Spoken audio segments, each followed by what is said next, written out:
Welcome to Let's Chat with Derick. I am your host, Derick Phage, and I'm pleased to introduce today's guest. She is a stylist and creative director. Her name is Rashi Bindra. Rashi, how are you today? I'm good. It's just a bit hot and humid here, so that's the only result of my naturally curly hair just deciding to have a poodle day, as I call it. But other than that, yeah, I'm good. What about you? Just enjoying my dog barking over here. That's the beauty of doing some of these things from home is you never know what's going to go. Alfie, come here. Come Yes, here. bring Come. him on, bring him on. I'm going to try. Alfie, come here. Oh, jeez. Come here, Alfie.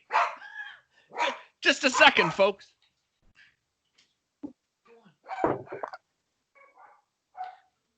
He hears the dog next door. So he got all excited about So that. he's all excited. Yeah, the dog next door enjoys barking quite a bit. And so we have two small dogs, and as soon as they hear that dog go, both of our dogs Oh, have to go and see what's going on, scope things out. of course, the doggy nature of things, right? Like they That's have to right. know it. Yeah, they have to be there. That's what I like about this. It's like, especially, some people have small children too, and all of a sudden I'm doing an interview and the kid starts climbing all over them, and it makes it fun. It's Let's talk human. on It's more human. Yes. exactly. Rashi, let's talk on a more serious note and tell me, how have you been dealing with the pandemic personally? On a personal level, it was actually a little difficult because I was getting momentum for a lot of things that I had planned and wanted to do, and just things that I was working on, and I had like a loose idea how I wanted the rest of the year to go actually, and then the pandemic hits, and you're like nothing could really prepare you for this moment. Yeah. And that was one of the hardest things. And and the first couple of weeks, at that moment we were like, okay, this is not going to be that permanent.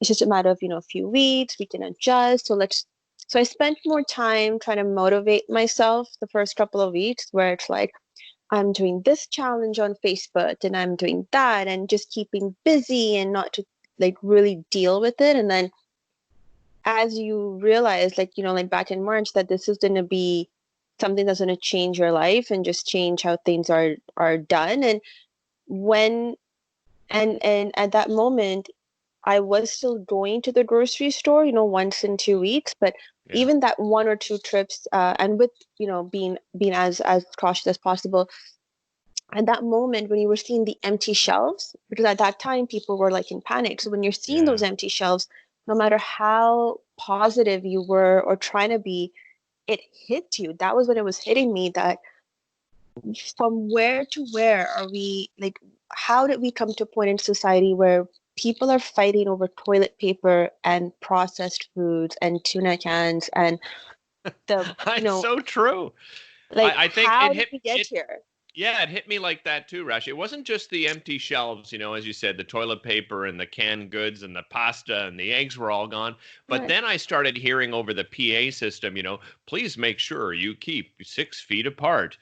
Be sure to, I mean, they just started giving all of these, different things, the different procedures we should be doing. I thought, oh my God, this feels like some futuristic movie that I've watched, Yes, Like exactly. it just did not feel like real life all of a sudden.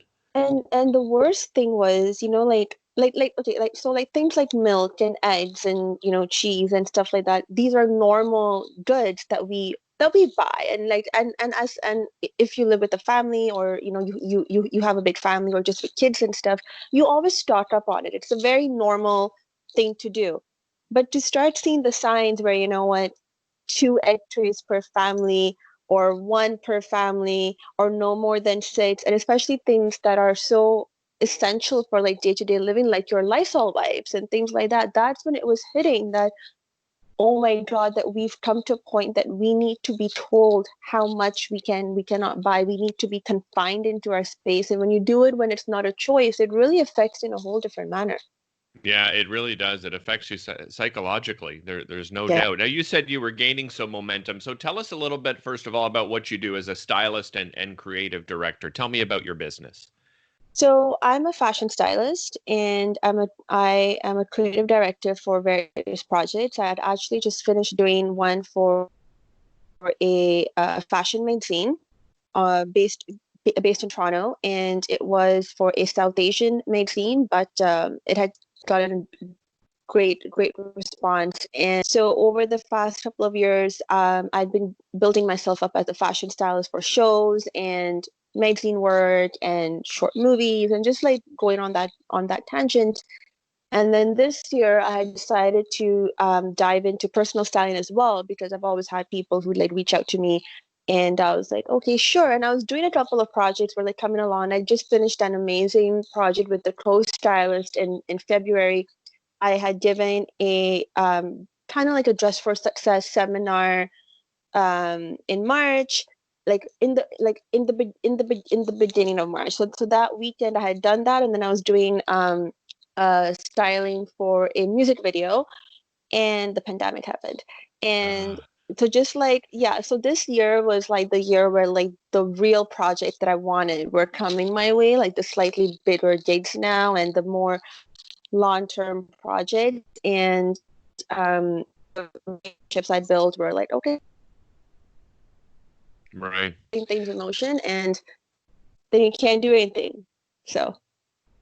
So now you've had to pivot. Now, as I understand it, you're starting to do some virtual styling. Is that right? Yeah, so it took me some time as well, and in full honesty, one of the things, I always stress on that this wasn't something where I woke up and I was like, oh, okay, now I'm in a pandemic, I'm going to switch online. Like it didn't Right. happen like that. It was I had to first adjust to even thinking like my first thought was, what am I going to do? Because technically in my industry, it's very people to people. Um, and to even think of doing this online, it was more like a question of how would I pivot online? How could I give that same experience to people? And how would that look like? So I spent quite a few weeks doing, I mean, once I figured it out, I did run a few contests. So there were a lot of like freebies in this, but which was like totally fine. Like I had no Yeah. problem with that. And I figured out how to do, virtual closet cleanups, create style guides through Zooms and by like sitting at home. I did a couple of virtual shoots, like when the whole FaceTime shoots were coming. The FaceTime shoots weren't my cup of tea at the end of the day, because Okay. it kind of lacked what, as a stylist, I really, really wanted to do. But I mean, there are ways to do virtual shoots, so been working on that a little bit.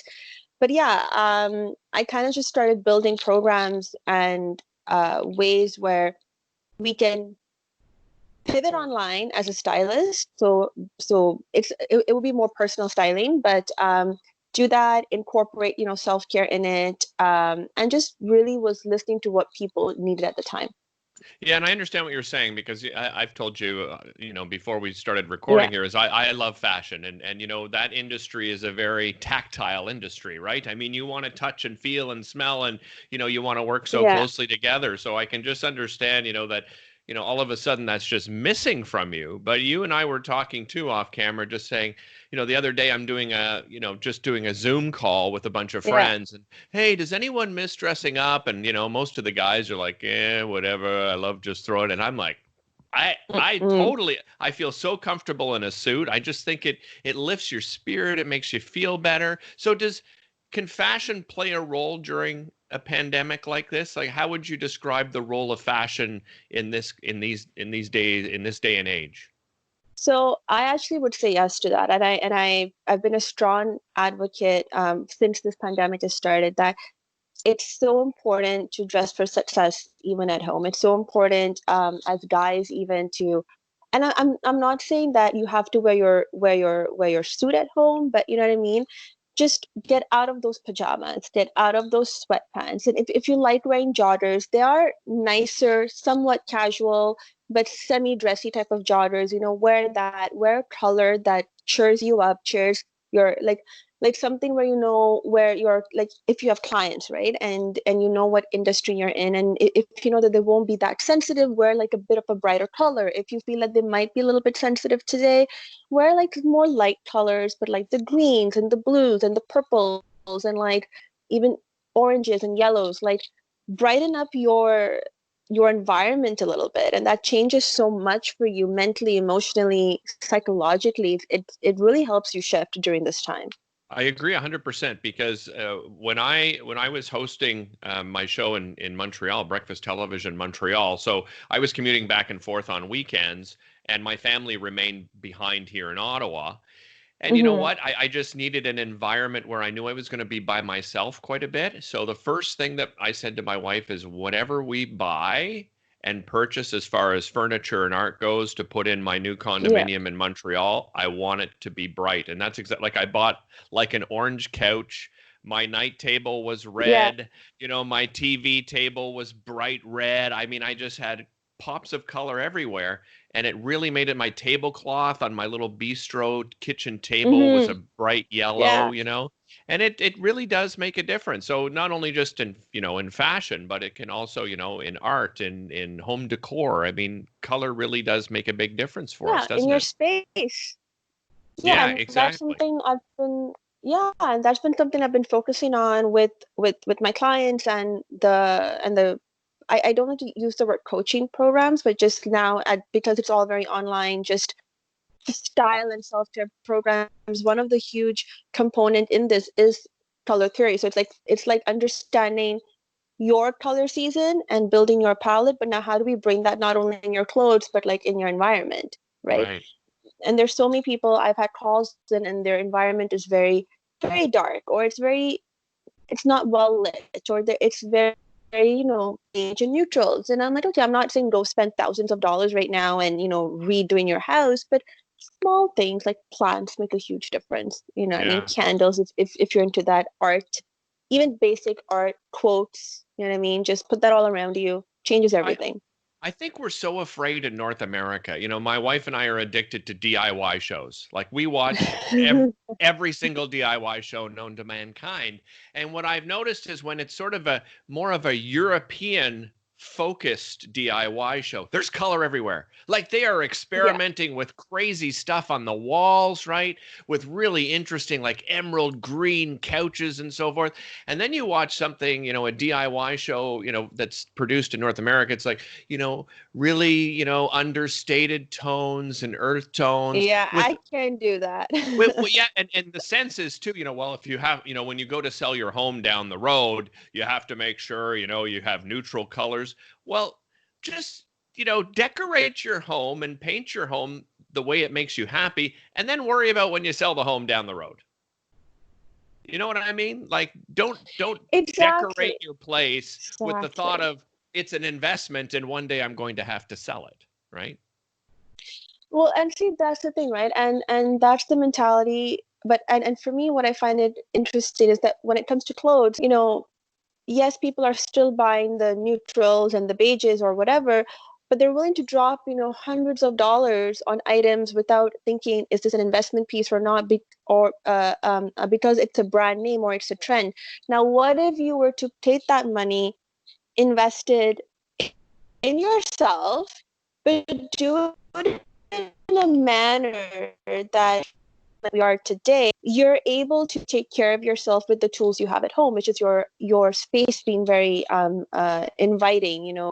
The clothes in your closet is something you'd want to wear, type of thing, versus just want to say, okay, I just want to be in my gray all day. I'm not saying Right. that we don't have bad days. We all do, and we should acknowledge it. Like if you're having one of those days where it's like the whole situation hits you and you just want to veg out, by all means, it's super important to do that. I'm never going to say to suppress those emotions because it just makes things worse down. But even when you're dwelling in them, if you do it with, like, let's say gray sweatpants and a purple sweatshirt, for example, you won't dwell on that as bad as you would if you were like in all black, as if you were like at a funeral, right? Right. Because you just be like, okay, I'm having a moment, but now I want to get up and do something about it. Yeah, no, I couldn't agree with you more. I had one of Which those days the other and day. anything to you. Y'all could be starting, right? Mm-hmm. Yeah, I mean, I was, you know, got up, didn't want to take the shower and get changed, you know, stayed in my PJs, played 2 hours of Spider-Man on my PS4. Listen, it happens to us every now and then, you know, or you just have to do it. And Um, yeah. I wanted to ask you, so now that you look at the fashion industry and you look at sort of a post-pandemic fashion industry, Mm-hmm. do you think something will change, or will it perhaps take some time because we have to sort of regain some momentum in the industry? I think the industry is already changing at the moment, and I think a lot of us, not only as stylists, but in terms of the fashion houses and the designers, they are resetting themselves in such a way, because even this has affected them as luxury brands. People are not going to go spend money on them right away. As casual brands, they need to figure out how to still keep their consumer engaged but still be sensitive to their needs, because even at this moment, and $80 or $100 for one person might be a lot right now to give to a brand that they really like. So the fashion brands are trying to figure out now how to make their goods still be of interest to their current consumers, and also get new consumers coming in. So they are all in a matter of reset. And in terms of like how fashion, definitely I don't see major fashion weeks happening this year. I know a lot of people are trying to pivot onto the digital world, which is great, but like we said prior to getting recorded, and I've also experienced this. It's one thing to watch a fashion show online, and in the past we shows online, or we watched it on Instagram, or we've seen the little clips and we're like, oh, okay, it's cool, like we didn't have to do this. But it's a very different feeling, interaction, and understanding of the clothes when you're actually there in person watching the fashion show, because when you're sitting there you actually see the fabrics, you like see the sway, you see the story better than you see it online. So I am curious to see how the brands will be doing fashion shows online, but I still feel the human touch is going to always be needed. Yeah, I've been fortunate, being in television for 15 years, that I've been invited to many of these fashion shows. And you're right, it's not even just, seeing them up close, it's also the atmosphere. There's just this cool vibe, and it's relaxed, but it's also quite luxurious at the same time. So I agree with you 100%. Before I let you go, let everybody know if they want to do sort of a virtual styling with you, or they want to do a virtual closet cleanup with you. What's the best way Yeah. to get in touch with you?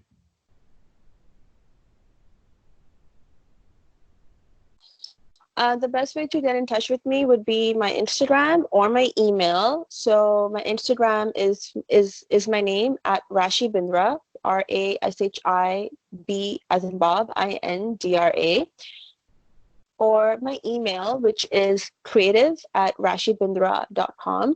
And I can give a lot more information, explain how the process works, and dive deep into what you are really looking for. Terrific. Rashi, thank you so much for joining me. Really appreciate it. I think I'm gonna go get dressed up, I think, this week. You've inspired me to dress up a little and to bring out my inner fashionista. You should. You should. So thanks so much, and Awesome. And send me photos. Like, I want to see how your dress up night goes. okay, You and I'll your do friends it. should do it. You got it. All right. Thanks so much for joining me. Really Yay. appreciate you taking the time. Take care of yourself. Thank you. You today. Take care. Thanks.